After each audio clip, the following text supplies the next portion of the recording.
Welcome back to the Rahway JAG 101 podcast, where guests from different jobs share their stories. They talk about what they do, the challenges they faced, and how they found success. This helps listeners learn about different careers and stay motivated to reach their goals. Today we're here with Gunnery Sergeant John Sardine, United States Marine Corps. Mr. Wait, what can I address you by? You can call me Gunny. Okay. Mr. Gunny, what inspired you to join the Marine Corps, and what was your journey like from being enlistment to being a gunny sergeant? So what inspired me to join the Marine Corps was, well, first I'll start off by saying that I am a Rahway High School graduate. When I was graduating high school, I had no plans on what I was going to do afterwards.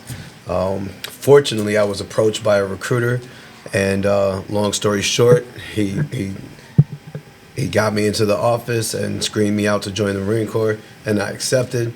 And then when I came home and I had to tell my parents about it, my older sister, right, she said, "Oh, you want to join the Marines?" She said, "But the Marines is like too tough. Like, why don't you join the Navy or the Air Force?" Yeah. And then I took that as an insult, right? So I guess you could say that's kind of what inspired me to join the Marine Corps, was a little bit of pride, because I think my sister was playing a little trick on me, like little mind tricks with me, but she thought I wasn't tough enough to do it, so I had to prove them wrong. Thanks. How did Rahway? You say you graduated from Rahway. How did Rahway help shape you to become a better person when in the Marine Corps? So Rahway is known for their ROTC program. Unfortunately, I was not in ROTC in high school. Yeah. I was just a young troublemaker running around. But the city of Rahway itself has a lot of leadership. For those that don't know, me and Coach Bunyan graduated the same year, right? So being around people like him and people who inspire you to do good things kind of just pushed you in that direction. So we're the same peer group, so understanding that people were graduating and going on to bigger and better things. You didn't want to be that guy to just not end up doing anything, right? So being involved with people who inspired you was definitely part of the gig. What does a typical day in your role look like? In the Marine Corps or in the school system? Both. In both. So in the Marine Corps, a typical day, well, it depends on your rank. That means everything, right? If you're a private first class, chances are you're getting told what to do by your leaders, right? So you're probably like,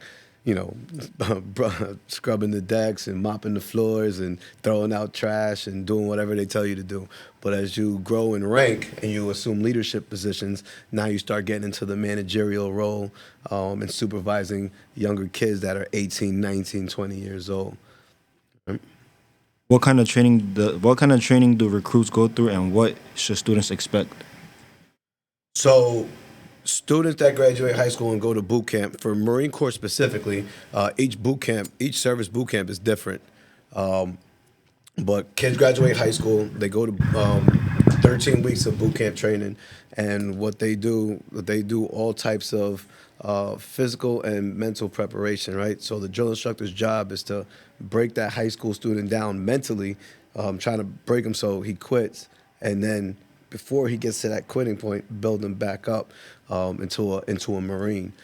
Within that process, they're doing a bunch of stuff: physical training, rifle training, shooting, drilling, learning knowledge, leadership skills, things like that. So understand that when they leave for 13 weeks, there's no phones, there's no internet, right? All you're doing is writing home. So that's like they try to take you away from civilization, and it's just straight training for 13 weeks. And believe it or not everybody makes it, right? It's really, really tough. And those that do make it through and earn the title Marine, it's a significant accomplishment, right? But I'll tell you right now, boot camp is no walk in the park. What was the toughest thing you faced during boot camp? All right, so I'll start off with a little story. So I was in boot camp, I was the jokester, right? I was always laughing. So if you know anything about the Marine Corps and drill instructors, that's no good, right? So I always found everything funny. And some of my other recruits that were with me, they didn't help the process along, right? They were always trying to make me laugh. So my drill instructors, they used to. I'm not gonna say abuse me, right? But they used to just pay extra attention to me when it came to physical training. Right? I'll give you a story. So my last name is Sardine, right? It's a fish. In boot camp, you wear little name tags on you, right, with your last name. Everything goes, so they call you Recruit Sardine. What's your last name? Iwami.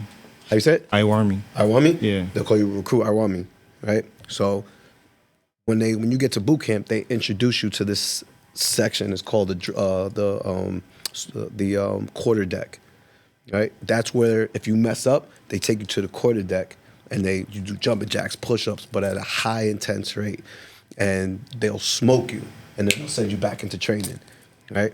So one day the drill instructors were going up and down they call it the highway, right? But it's in the squad bay. We're all on one line, and they were reading name tags. And if they couldn't pronounce your name, they were sending you to the quarter deck to get smoked, right? So it was kind of messed up. So I'm on the end, and I can see what they're doing, like through my peripheral vision, and I can see they're like Kurzgowski, ha ha ha, quarter deck, right? So I was like, oh, they're messing with people with last names. So obviously they're gonna get to Sardine and be like, hey, quarter deck. So I was just mentally preparing myself, and needless to say, when the drill instructor crossed my path, and then he saw my name tape, he actually walked by, and then he was like, Smith, Johnson, Sardine. And he came back, he's like, Sardine, quarter deck fish boy, right? And then, so when I heard that, this is like the first week of boot camp. So just rewind, I wasn't even convinced at that time that boot camp was hard because, it wasn't as intense yet. The first week is like when you start, just like the introduction, right? So they don't really get crazy or nothing. So because I had that thought process, when he said that to me, I mumbled some inappropriate words under my breath. Not loud and like belligerent, but loud enough that he could hear me. And as soon as I said what I said, I was like, whatever. He jumped up and just, whop. This is 2000, so they don't do things like this no more, right? And then he's like, they start screaming, ah. And then like when I dropped to the ground and he's like on top of me, and then he flipped me over. And then when he flipped me over, there were like 8 more drill instructors that came out of nowhere.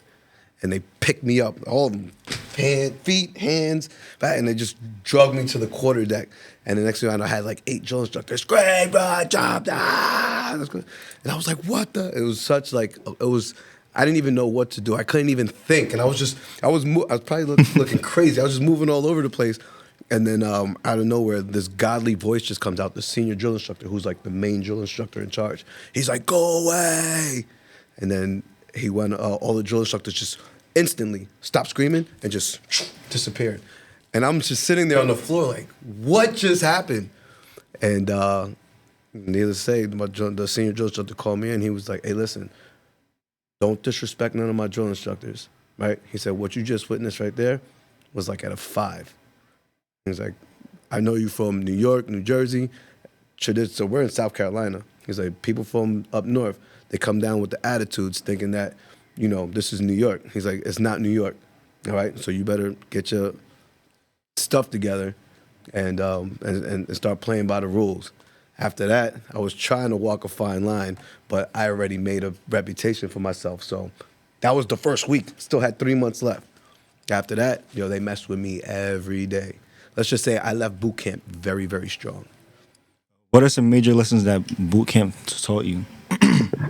Well, one, it taught me to be loud and fast, but it also taught me you can't fail, right? Like failure is not an option, right? That's what the Marine Corps teaches you, right? People always say like, hey, I need you to do this. Oh, they find an excuse on why they can't. Like in the Marine Corps, there's, hey, yo, I need you to do this right now. And it doesn't matter what it is, you better try your best to do it, right? And get it done. And that was the mindset that I took away from boot camp. There is no.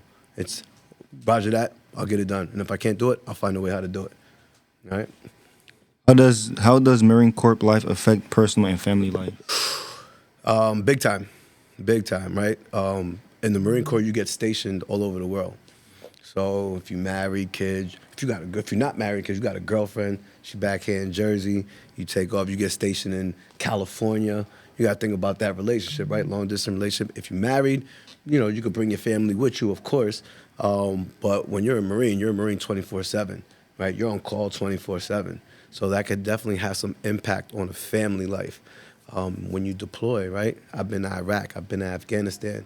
When my son was born, I seen him for like a couple, 2, 3 months, and I had to go to Iraq, right? And I didn't see my son for a whole year later. I came home. He was like, he wasn't a big boy, but he was almost 2 years old, right? How does leadership skills gained in the Marine help in other careers? Tremendously, tremendously. So just like I just talked about, right, that no failure mentality, let me tell you, that's probably one of the most valuable mindsets that you can have. A lot of businesses, corporations, 500, Fortune 500 companies, they look for that military mindset, right? You could go to college, you could get your degree, right, but you can't teach discipline.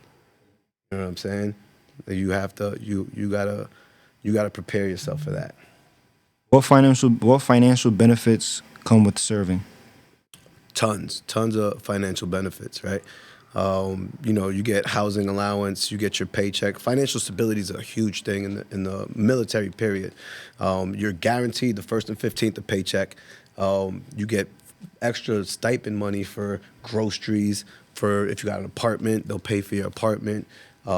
Educational benefits. I got my degree while I was in the Marine Corps for free. And if you utilize your money right, there's a lot of investment opportunities too. So there's a lot of benefits to take advantage of. You just have to be smart and take advantage of them. A lot of kids, young ages, they get paid every first and 15th. What's the first thing they're gonna do? Blow their money. Oh, I want to go buy this. I want to go do that. I'm gonna go over here. I'm gonna take my girl out on a date. Like, no, you got to make sure that you set your money aside and plan properly. Have you or anyone you know built other income streams outside of the military? Ooh, this is a good question, right? So, yes, I'll use myself as an example. Um, Probably about a year or 2 years getting out the military, um, because I invested my money right. I was able to invest money and do other things to bring in income. So getting out the military, I was able to invest in real estate, right? So now I have multiple investment properties that bring me passive income every month. I was able to buy a pizzeria, right? I own a pizzeria, which pizzerias make a lot of money. And then I was also able to start my own consulting firm. So there's several ways that you can take advantage of the money that you save while in the military. It just takes a lot of discipline. What financial advice would you give to young people considering Marines and military? Save your money. Don't be a knucklehead. Don't be a knucklehead and spend all your money when you get it, right? Coming from high school. You have a job right now? No, not yet. Well, imagine the average person that works a part-time job probably gets what, $300-400 a paycheck, right? A week, every 2 weeks. Just starting out, you're probably looking at $2,000 a month. Yeah, well, maybe a little bit, maybe like $2,500 a month. But once you start picking up rank, that money starts coming in, and especially with those additional stipends that I talked about. So at a young age, you're gonna start getting paid, right? Be smart and put your money aside. I was always like that. Every time I got paid, I would take a certain portion of my paycheck. I would put it away into an account, and I act like it never existed, right? And then if I had bills, which I barely had any bills as a kid, right? Maybe a cell phone bill, and the rest I would just blow. I would go out and have fun, right? But that money that you're saving, that's your plan, right? Whatever you're gonna do in life, that's your startup funds, and you have to make sure that you put that money away so you have it. You said being in the Marine, they helped you get a free degree. What did you study? Business management. And you do real estate? And I do real estate. So, just like the youth, how they figure everything out, I figured out real estate on YouTube, bro. So, When COVID happened, everybody became entrepreneurs. I jumped on the bandwagon. I jumped on that wave, and I was watching YouTube videos, and the money that I had saved up, I bought my first multi-family, right? So it's a 3-unit. So that means I bought the property. So I have a mortgage. Let's just say it's $2,000 a month, but I have 3 apartments, right? So now 3 apartments, $2,000 each. So if that's $6,000, that's $6,000 a month. I have to pay $2,000. So how much do I bring home? We say it again. I got 3 units. Right? My mortgage is $2,000. I have to pay the bank $2,000, but I charge each apartment $2,000. So $6,000 is the overall take home, right? I have to pay the bank, or it's the profit that I get from each apartment. I have to pay the bank $2,000 out of $6,000. How much do I take home? $4,000 a month, right? And that's on top of my retirement, on top of the school money. So, and that was my first one. That was the home run. That doesn't normally happen like that, but. What's the biggest piece of advice you'd give to students thinking about enlisting? Start training. Start training your body, start training your mind, be committed, and understand that every day is not gonna be a perfect day, right? But the days that are not perfect, what you do to get through that is what's gonna build you, is gonna build your character and build you as a leader, right? So that's the days where you really gotta take advantage. It's almost like training, right? If you play sports, if you run in track and then, coach tells you keep going, you're like, no, I'm tired, right? But when you're tired and then you push through, that's what makes you stronger. Same thing. What should students start doing now to prepare for a military career? Join ROTC. No. If they're gonna start, I would just say start educating themselves with the different services that are out there and the different benefits that they offer. Right. The Marine Corps, for me specifically, it was for me, right. But the Marine Corps is not for everybody. But there's also other services out there: the Navy, the Army, the Air Force, the Coast Guard, the National Guard, the Air Guard. Like there's so many other things out there that offer different things.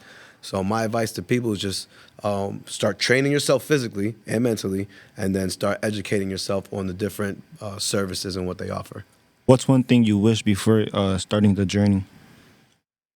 In the military, I wish I did ROTC, because I would have been prepared when I went to boot camp. Right, I didn't know anything, and then when I went to boot camp, there was tons of kids that did ROTC, so their education level as far as military was far advanced than me. So I really had to push myself to be better than everybody, because they already had an advantage, right? So if I was to do it over and know where I was going in life, I would have joined ROTC, then I would have went to college, and then I would have joined the military.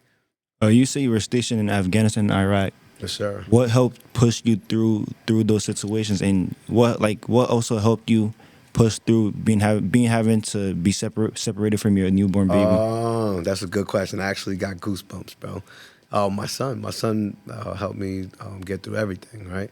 So being deployed in combat, being deployed in the desert, in that combat situation, you think about a lot of things, right?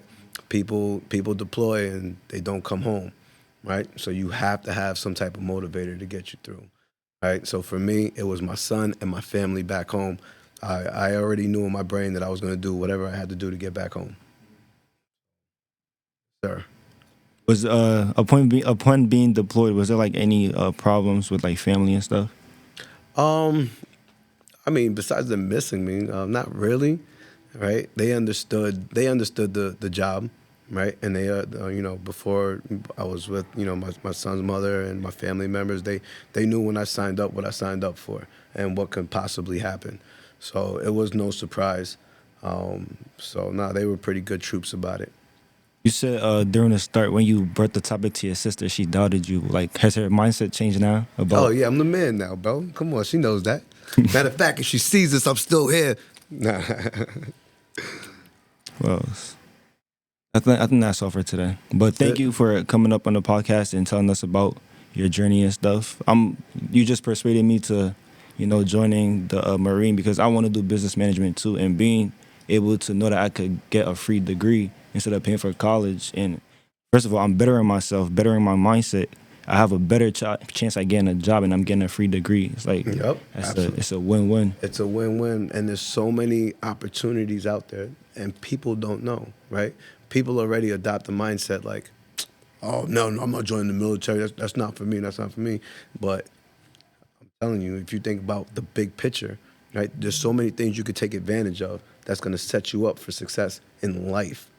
And yeah, you're serving your country, but the country's giving you something back, right? You're not just going out there and getting a paycheck the 1st and the 15th, and then, hey, thank you for your service, get out of here. You know, nah, I got benefits that I carry with me for the rest of my life. My son's going to school for free. My son is going to school. He's going to college for free because of my service that I've given to this country, right? Do you have any advice for me, like to taking my first step? Absolutely. So one, figure it out what you want to do, right? I can sit here and sell the military to you easy, but it's like you have to know in your heart, yo, this is what I want, right? This is my goal, and this is my first step, right? Have a plan and stick to that plan. If that plan veers off a little bit, find another way to get back to that plan. And then if you figure out, hey, this is not for me, then we'll adjust a little bit. But right now, your steps should be, hey, is it college? Is it the military? Maybe I want to do college and I want to do military. You could do the reserves, right? That's something that we'll have to talk about offline because it's a lot of information. But you can join the military, come home, attend college, and then start your journey like that. I will say with the reserves is the benefits are you still get benefits, but not as much as active duty, right? So like for example, active duty, and I don't mean to take up too much time, but I was able to retire. I joined straight out of high school, right? I did 21 years. When I retired, I came here to work here. I get paid for the rest of my life at the age of 38. If I left here right now, I'm still getting paid, right? I can go home and jump in my swimming pool, and I don't got to worry because the paycheck's still coming in, right? But that's the opportunities you got to take advantage of, right? It's out there. It's out there for me. It's out there for you. It's out there for you. You just got to go get it. Very much. That concludes our podcast for today. I want to appreciate you and thank you for coming up on the podcast and giving us. Thank you guys for having me. The JAG is one of the best programs in the high school. I'm super happy you got to be up here today.